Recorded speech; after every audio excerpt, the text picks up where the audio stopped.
भृगु शिव के प्रति बहुत गहराई से समर्पित हो गए थे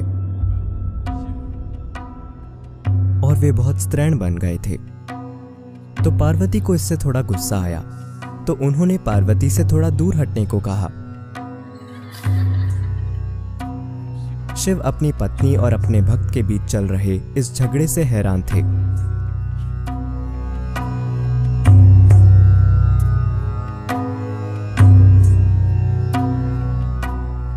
अगर आपको यह पहले से पता नहीं है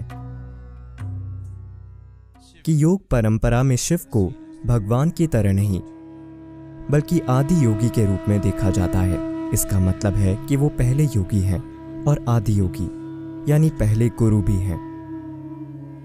और आज एक विज्ञान के रूप में योग, एक प्रणाली के रूप में योग, आंतरिक खुशहाली के लिए एक तकनीक के रूप में योग हमारे लिए सिर्फ नारीत्व के एक खेल के कारण उपलब्ध हुआ है। यानी पार्वती ने उन्हें सिखाने के लिए मजबूर किया था, उन्होंने खुद कभी ऐसा नहीं किया होता। तो क्योंकि वे प्रथम गुरु बने तो स्वाभाविक रूप से उनके शिष्यों और भक्तों का विकास हुआ। पहले 7 शिष्य जिनको उन्होंने योग सिखाया उन्हें सप्तऋषि कहते हैं। इन सप्तऋषियों में से पूरा दक्षिणी रहस्यवाद अगस्त्य मुनि से आया है। वे हमारे लिए सब कुछ हैं, क्योंकि जो कुछ भी हम जानते हैं वह उन्हीं से मिला है। वे खुद ही शिव के शिष्य थे। एक दूसरे शिष्य थे भृगु।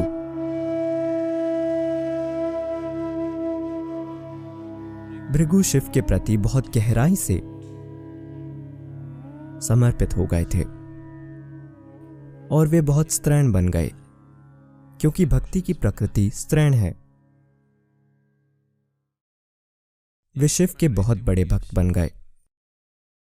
तो हर दिन वो आते और वो 3 बार शिव की परिक्रमा करना चाहते थे,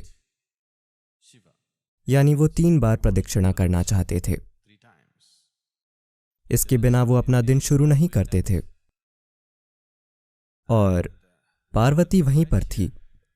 तब तक वे भी पूरी तरह से आत्मज्ञानी बन चुकी थीं। लेकिन भृगु उन्हें पूरी तरह से अनदेखा करके सिर्फ शिव के चारों ओर घूमते थे, उन दोनों के चारों ओर कभी नहीं। तो पार्वती को इससे थोड़ा गुस्सा आया। तो एक दिन वो शिव के पास बैठ गईं। तब भृगु आए और देखा कि पार्वती के चारों ओर घूमे बिना शिव के चारों ओर घूमने का कोई तरीका नहीं है। तो उन्होंने पार्वती से थोड़ा दूर हटने को कहा। ऐसा तरीका एक भक्त का होता है। वे तार्किक नहीं होते, बहुत स्त्रैण होते हैं, लेकिन वे बहुत तीव्र होते हैं। पार्वती ने कहा, मैं दूर क्यों हटूं? उन्होंने कहा, मैं सिर्फ भगवान के चारों ओर घूमूंगा, आपके नहीं।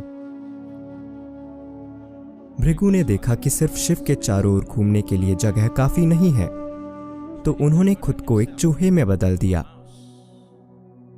और पार्वती को अनदेखा करके या पार्वती को परिक्रमा में शामिल न करते हुए सिर्फ शिव के चारों ओर घूमने लगे।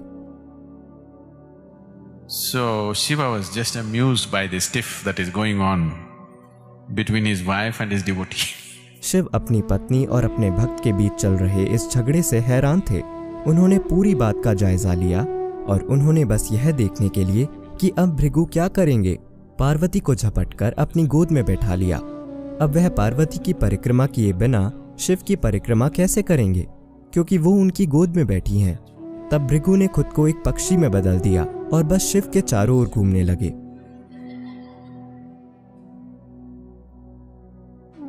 और शिव इस भक्ति से पूरी तरह से चकित थे। एक भक्त खुद को किस तरह अभिव्यक्त कर रहा है, इस बात से वे बहुत खुश थे और साथ ही हैरान भी थे कि इस भेदभाव के कारण पार्वती किस तरह परेशान हो रही हैं।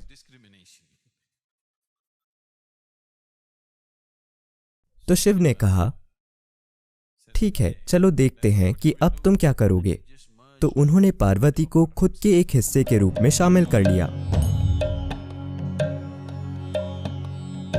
शिव आधे पार्वती बन गए थे और आधे स्त्री आधे पुरुष। वे आधे आदमी आधे औरत हैं। अगर कोई यह जानता है कि इसे पूरी सीमा तक कैसे पोषित किया जाए, तो यह आधा पुरुष आधा स्त्री बन जाएगा, और ये ऐसा ही होगा। तो इसे अर्धनारी कहते हैं, जहाँ वे आधे आदमी और आधे औरत हैं। तो उन्होंने पार्वती को अपना एक हिस्सा बना लिया, बस ये देखने के लिए कि अब भक्त क्या करेगा। अब भृगु ने खुद को मधुमक्खी बना लिया और सिर्फ दाहिने पैर के चारों ओर घूमने लगे।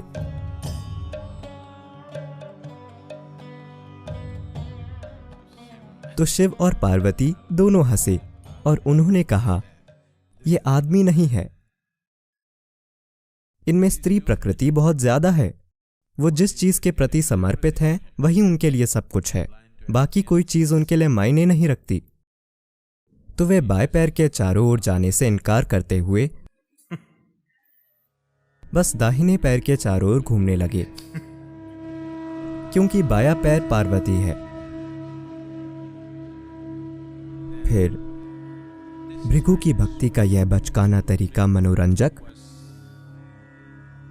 और अच्छा था, लेकिन साथ ही शिवा नहीं चाहते थे कि भृगु अपनी भक्ति में खो जाएं और अस्तित्व की परम प्रकृति से चूक जाएं। तो वे सिद्धासन की योग मुद्रा में बैठ गए, जहां उनके पैर या उनके शरीर के किसी दूसरे हिस्से की परिक्रमा करने का कोई तरीका नहीं था। If he has to do it, he has to do it for both these principles of feminine and masculine. अगर उन्हें ऐसा करना है तो उन्हें इसे नारित्व और पुरुषत्व दोनों ही सिद्धांतों के लिए करना होगा। तो इसी तरह से यह शरीर ऐसा बन गया है कि यह आधा पुरुष और आधा स्त्री है, या पुरुषत्व और नारित्व बराबर अनुपात में है। अगर कोई व्यक्ति जानता है कि इसको कैसे पोषित करे, तो हर इंसान में दोनों पहलू पूरी तरह से सक्रिय और जीवंत रहेंगे। अगर हम अपने इन दो हिस्सों को बराबर तीव्रता से स्पंदित होने दें,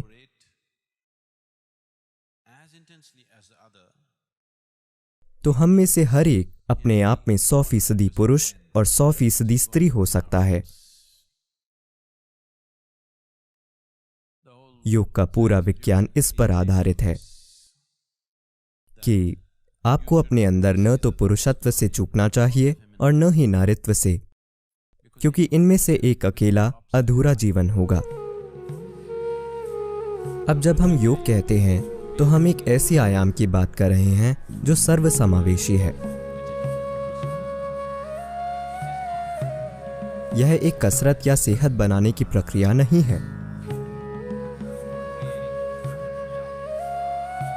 यह मनुष्य के परम कल्याण के बारे में है, जिससे आप जीवन के किसी भी पहलू को बाहर नहीं रख सकते। यह सभी आयामों से परे एक आयाम प्राप्त करने के बारे में है। यह एक ऐसी प्रणाली और विधि के बारे में है जो आपके अपने मौजूदा तंत्र को चैतन्य तक पहुंचने की एक सीढ़ी की तरह इस्तेमाल करती है, ताकि आपका शरीर, आपका मन, आपकी भावना और आपकी ऊर्जाएं चैतन्य तक ले जाने की सीढ़ी बन जाए। यानी आप खुद को अपनी परम प्रकृति की दिशा में एक सोपान बना लें।